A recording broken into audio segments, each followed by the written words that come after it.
പരപ്പനങ്ങാടി നാടുകാണി സംസ്ഥാന പാതയിൽ റോഡിലേക്ക് മണ്ണിടിച്ചിൽ തുടക്കം മുതലുണ്ടായിരുന്നു. മാതൃഭൂമി ന്യൂസ് ക്യാമറ അവിടെ എത്തിയ സമയം ആ ദൃശ്യങ്ങൾ വളരെ കൃത്യമായി നമ്മുടെ ക്യാമറയിൽ പതിയുകയായിരുന്നു. പിന്നീട് അങ്ങോട്ട് നിരവധി പ്രാവശ്യം മണ്ണിടിഞ്ഞു.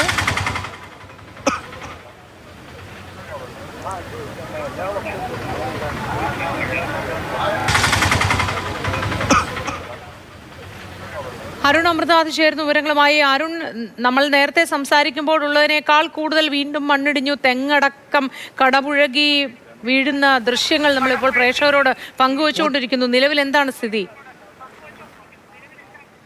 വലിയ രീതിയിലുള്ള ഒരു ആശങ്ക തന്നെയാണ്. നമ്മുടെ ക്യാമറമാർ നിന്നിരുന്ന സ്ഥലത്താണ് നമ്മുടെ ക്യാമറ ദൃശ്യങ്ങൾ പകർത്തി ആബിദ് വേങ്ങരയും അനിൽകുമാറും ഒക്കെ ദൃശ്യങ്ങൾ പകർത്തിക്കൊണ്ടിരിക്കുക. അത് ആ മേഖലയിലായിരുന്നു നമ്മൾ നിന്നിരുന്നത്. അങ്ങോട്ടേക്ക് പൂർണ്ണമായും നമ്മൾ നേരത്തെ ദൃശ്യങ്ങൾ കാണിച്ച ഞാൻ പറഞ്ഞിരുന്ന ആ കുന്നിൻ്റെ മുകൾ ഭാഗം പൂർണ്ണമായും കുത്തി ഇറങ്ങി റോട്ടിലേക്ക് പതിച്ചൊരു കാഴ്ചയാണ്. ആ ആശങ്ക നേരത്തെ തന്നെ നമ്മൾ പറഞ്ഞതാണ്, നേരത്തെ തന്നെ പങ്കുവെച്ചതാണ്. ഏത് നിമിഷവും പതിക്കാമെന്ന്. ഇവിടെ നിൽക്കുന്നത് തീരെ സുരക്ഷിതമല്ല എന്നുള്ളതാണ്. നാട്ടുകാരെ പൂർണ്ണമായും മാറ്റിയിട്ടുണ്ട്. നമ്മളോട് ഉൾപ്പെടെ അവിടെ നിന്ന് മാറാൻ ആവശ്യപ്പെട്ടിട്ടുണ്ട്. തീർത്തും സുരക്ഷിതമല്ല. കാരണം നേരത്തെയൊക്കെ ഈ മേഖലയിലൊക്കെ മണ്ണ് നേരത്തെയും ഇടിഞ്ഞതാണ്. അപ്പോൾ അതിനുള്ള സാധ്യത ഏത് നിമിഷവും നിലനിൽക്കുന്നു എന്നുള്ളതാണ്. മഴ തുടരുന്നതിനനുസരിച്ച് ആശങ്കയുണ്ട്. ഇത് ഒരു കുന്നിൻ്റെ ഒരു മുകൾ വശം പൂർണ്ണമായും നിലത്തേക്ക് ഇറങ്ങി അതാ ആ ഇടിഞ്ഞു കിടക്കുന്ന കാഴ്ചയാണ് കണ്ടത്. നമ്മൾ തലനാഴി ഇഴയ്ക്കാണ്. നമ്മൾ ഉൾപ്പെടെയുള്ള ആളുകൾ അവിടുന്ന് ആ സമയത്ത് ഓടിയായിരുന്നു. നേരിട്ട് ആ ഒരു ദുരന്തത്തിൻ്റെ അല്ലെങ്കിൽ ഈ ഒരു അപകടത്തെ നേരിടേണ്ടി വന്ന ഒരു സാഹചര്യം കൂടി നമുക്ക് ഉൾപ്പെടെ ഉണ്ടായിരുന്നു എന്നുള്ളത് തന്നെയാണ്. അത്തരത്തിൽ ആശങ്ക പ്രദേശവാസികളും പോലീസും ഇപ്പോഴും ആ ആശങ്ക നിലവിൽ ഇവിടെ നിൽക്കുന്നതിനെ കുറിച്ച് അറിയിക്കുന്നും കൂടെ ഉണ്ട്. നേരത്തെ വലിയൊരു ആശങ്കയാണ് ഉണ്ടായത്. എല്ലാവരും ഓടി മാറുകയാണ്.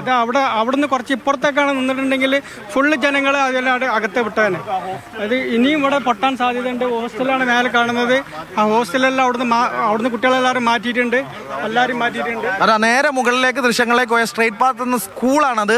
ആ സ്കൂൾ ആ മലയ്ക്ക് മുകളിലായി നിൽക്കുന്നത്. നമ്മൾ നേരത്തെ പറഞ്ഞിരുന്നു ഇവിടെ ജനവാസമൊന്നുമില്ല എന്ന് പറഞ്ഞിരുന്നു. പക്ഷേ അവിടെ സ്കൂളുകൾ ഉൾപ്പെടെ നിലനിൽക്കുന്ന ഒരു സാഹചര്യമുണ്ട്. നേരത്തെ തലനാഴിഴയ്ക്കാണ് നമ്മുടെ സംഘം ഉൾപ്പെടെ അവിടുന്ന് രക്ഷപ്പെട്ട ദൃശ്യങ്ങൾ പകർത്തുകയായിരുന്നു. പകർത്തുന്നതിടെ നമ്മൾ ഉൾപ്പെടെ ഓടി മാറുകയായിരുന്നു എന്നാണ്. ഒരു അപകടം നേരിടേണ്ടി വന്ന ഒരു സാഹചര്യം കൂടിയുണ്ട്. ഇപ്പോൾ അതാ റോഡിൽ പൂർണ്ണമായും ആ കുന്ന് പതിച്ച് കിടക്കുന്ന ഒരു സാഹചര്യം എന്നുള്ളതാണ്. ആ മലയുടെ നിർമ്മാണ പ്രവൃത്തികൾ ഉൾപ്പെടെ ആ കുന്നിൻ്റെ മുകളിൽ നടക്കുന്നുണ്ടായിരുന്നു എന്നുള്ളത് തന്നെയാണ് പ്രദേശവാസികൾ പറഞ്ഞത്. അത് സ്വകാര്യ കമ്പനിയാണ് എന്നുള്ളതാണ്. നേരത്തെ മുനിസിപ്പാലിറ്റിയുടെ നേതൃത്വത്തിലാണ് എന്നൊക്കെ പറയുന്നത്. അതിലൊരു വ്യക്തത ഈ വാർഡ് മെമ്പർ ഉൾപ്പെടെ വ്യക്തിയതാണ്.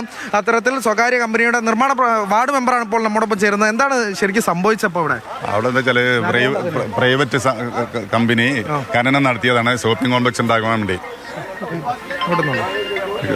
പ്രൈവറ്റ് കമ്പനി ഷോപ്പിംഗ് കോംപ്ലക്സ് ഉണ്ടാക്കാൻ വേണ്ടി ഖനനം നടത്തിയതാണ്. അതുകൊണ്ടാണ് ഇപ്പോൾ സംഭവിച്ചത്.